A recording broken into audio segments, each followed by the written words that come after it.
So in some of these videos, I talk about how if I'm off the grid living in the woods, I'm gonna die for sure. Or when I get pushed off the grid or when I lose everything, I'm gonna die. You might be thinking that's over dramatic, but it's not. It's an understatement. Now, if I was gonna die, as you're probably saying in your head, well, what would be my death? What would cause it? Probably something stupid, huh? No. I'm gonna name the ways I've already been in danger or have been brought back to life, and these are guaranteed to happen some more. So when it's 0 degrees and you're just sleeping out in the middle of the woods with no protection, you freeze to death. I've frozen to death on the river walk, the woods. They've been in a coma. They've had to brought me back to life. They measured my body temperature, not below, sorry, around 70s. So yeah, we've had that's one way is I definitely will freeze and I will freeze to death. And if nobody gets to me, I won't survive it. I'm unconscious freezing to death. The only reason why I survived is miracles. People walked by and found me. I don't know how people found me in those woods, but apparently a homeless guy called for help because they said that somebody called anonymously to get me out of the woods. And then on the river walk, somebody eventually found me then, but it was very, very late. What's funny is they found me sooner in the woods than they did on the river walk, what's a public area. That I always found very disturbing. Anyway, that's because there's lots of homeless people going through the woods to probably do drugs or whatever, and the people on the Riverwalk don't give a shit that somebody's dying, freezing to death, probably. Something like that, I don't know. I've also frozen to death or fallen on the side of the road. Now, the problem with that is if it's at nighttime, and I'm most of the time outside when these seizures occur. So the seizure itself could kill me. The head injury from the seizure could kill me, but also I've had cars run over my hair before, literally an inch from my head. So, yes, I also could die from impact or car accidents. Definitely. I'm walking on the side of the road, I have a seizure, kabam. We might be like, well, just get help for the seizures. I've tried for 11 years. My father will not allow it. My father will not allow me to get help for my real disabilities. Every time I try at a hospital, his money and his words just completely railroad it. There's nothing I can do about that. I can't even stay overnight. My insurance company will not cover anything while my father's statements and my mother's lies are still there. I mean, we have a fraudulent Social Security case that doesn't match what I'm saying, so of course the insurance isn't going to cover overnight stays or any expensive further testing.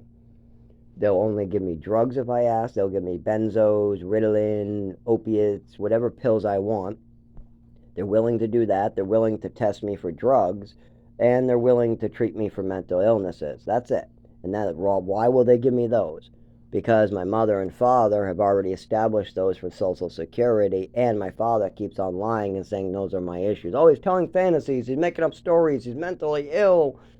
And I have a funny voice, a funny walk. I have seizures, head injuries, and when I have these seizures and head injuries, I can't walk, I can't talk, I'm squatting weird, I can't make anything. And then all of a sudden I get better and I'm talking great. So, also, I have no education, and they don't even explain that on my medical records either. They just call that I'm stupid. Same thing. When people ask my father why I can't drive, he goes, "He's stupid. He's just stupid." Well, he had a learner's permit for 2 years. Why didn't you show him how to drive in those 2 years?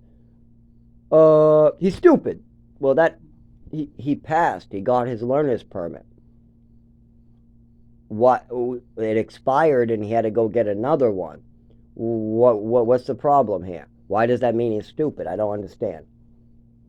Well, if you talk to me, I'll tell you the truth. Well, I have uncontrollable muscle movements. Every teacher and every person through my whole childhood saw my leg bounce out of control. I was bumping in the furniture. I couldn't throw a tile straight. I couldn't throw a football real well. And even though I played basketball for years or tried to, I was really good at dribbling and really terrible at shooting no matter how much practice I got because my arm would have a spasm. No matter, I mean, I'll be lined up perfect and then spasm to the right and then spasm to the left. Every so often I wouldn't have a spasm and it might be a little more straight, but during the spasm, whenever my arm spasms, because I send a signal to my arm muscle to fire it, but if it's not a perfect signal, then it's not going to be a perfect fire. So, yeah, when you're driving a car, that can't be going on. Well, for that to stop going on, I need medical treatment. My father doesn't want me getting medical treatment for this illness because it requires us talking about what caused this illness and how long I've had it. So he'd rather just say it doesn't exist, I'm a liar, I'm a fantasy, and make sure I don't get help. Make sure that I never do drive in the first place. Just keep on calling me stupid. Don't mention that I'm missing 3 years of education. On top of that, I redid the first grade twice because your wife wanted me to, no other reason. The teachers said I was like the fifth in my class. They wanted to move me to second grade, and my mother goes, no, no, no, he needs to be older than the other kids. No, no, no, no. Screaming at the teachers to move me back to first grade. Oh, man. What a mother. So, yeah, he doesn't mention that. Instead, he just says, look at his records. He's stupid. See? Special ed school. See? Well, how about age 7 to 12? Where are those records? That's what I want. It's fuck all this 13 to 23. Let's try 24 to 31 and age 7 to 12. Where are those records? Those are the ones I want to see. Where? Oh, my father would go, I don't know. I don't know. I don't know. I don't know. I don't know. Meanwhile, if you don't get to age 7, it's almost impossible for me at age 31. I mean, the records at age 31 aren't much better until your doctor listens to the patient instead of the father and the dead mother. But, I mean, once when you have 15 years of records to work with, are you going to work with the patient that's telling you new stuff? Or are you going to work with the 15 years of bullshit that was created with money and moving him around a lot and creating fantasies? I mean, it's really, really sad that I have to live like this, getting poisoned repeatedly, and meanwhile I have an actual illness that I want treated and nobody will allow me to get treated. I mean, I understand that I was so fucked up. My mother made up so many stories. Plus, when I needed to try to get Social Security, I had no idea how to tell them what was wrong with me. I'm like, I don't know what's wrong with me. My mother said I was bipolar, but doctors and teachers said I'm not bipolar, and they said I am bipolar, and they said I'm not bipolar. And I know I'm not bipolar because I don't go down. When I stopped taking all the downers, I stopped going down. Also, my mother says I have anxiety and PTSD from New Mexico, but the doctors say that there's something else I'm not telling them, but I am telling them, but I don't know really how to explain all this. This is what I'm telling the doctors in Social Security. Then when I'm homeless living in the woods, I'm telling them, yeah, when I'm in the woods, I'm suicidal. I'm dying. You just shocked me back to life and released me to go die again. Then you bring me back to life, and then I'm falling down and having seizures. Then you bring me back to life, and you're just releasing me to go get hurt. I get hurt. I get brought to the emergency room unconscious. I wake up, you release me. I get almost killed. I'm in a coma. You guys wake me up, release me. I pass out. I'm sober. I don't know where I am. I just passed out. They don't find any drugs. They ask me why I'm sober. I say because I'm trying to be sober, and then they release me because they find no drugs in my system, and they found me unconscious, and they can't explain it, so they just release me. So of course, after I've had multiple seizures in the woods, multiple injuries, I've been hit with bricks, robbed, I have no ID, people are trying to rape me, and no shelters will allow me to stay there without my disabilities actually being documented. So with all that going on, what the fuck am I supposed to do? Well, I can keep going back to shelters and try to lie about my disability and use a different shelter every month. I mean, that's what they had me do pretty much before.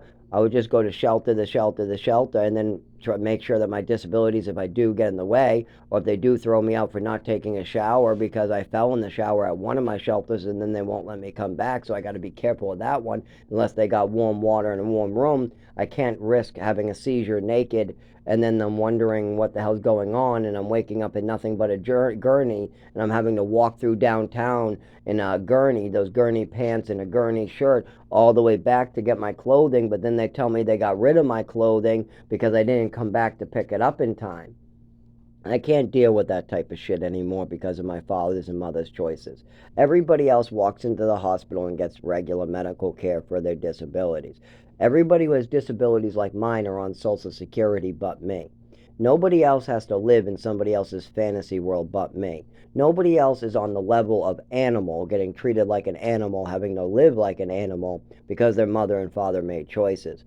This is fucked up shit. This is fucked up shit. And I'm not sure that I can take much more of my father's and mother's fucked up shit causing me pain. I mean, yeah, I'm going to be in pain for the rest of my life thanks to it, but I'm not sure if I can be malpracticed or beat up or not get a service that everybody else is getting just because my mother and father want to tell lies. And things go so well when they don't get my mother's and father's information. Things get better and better for me as they listen to me, as they listen to my disabilities that I'm telling them about. But as soon as they start contacting my father, oh boy, the things get fucked up, and then I start getting hurt every single time. And that's what I mean by dying. I mean getting injured by cars, having seizures in the middle of the woods, not being able to use a shelter, not being able to collect Social Security, not being able to work until these disabilities are handled. And my past childhood records are explained, and my past Social Security case and the Social Security case I need to apply for now is explained. But no, my father just wants me to die so he can keep his secret. That's his plan. He's going to have me die in one way or another. I'm not sure exactly what his plan is, but I know it's definitely not tell the truth.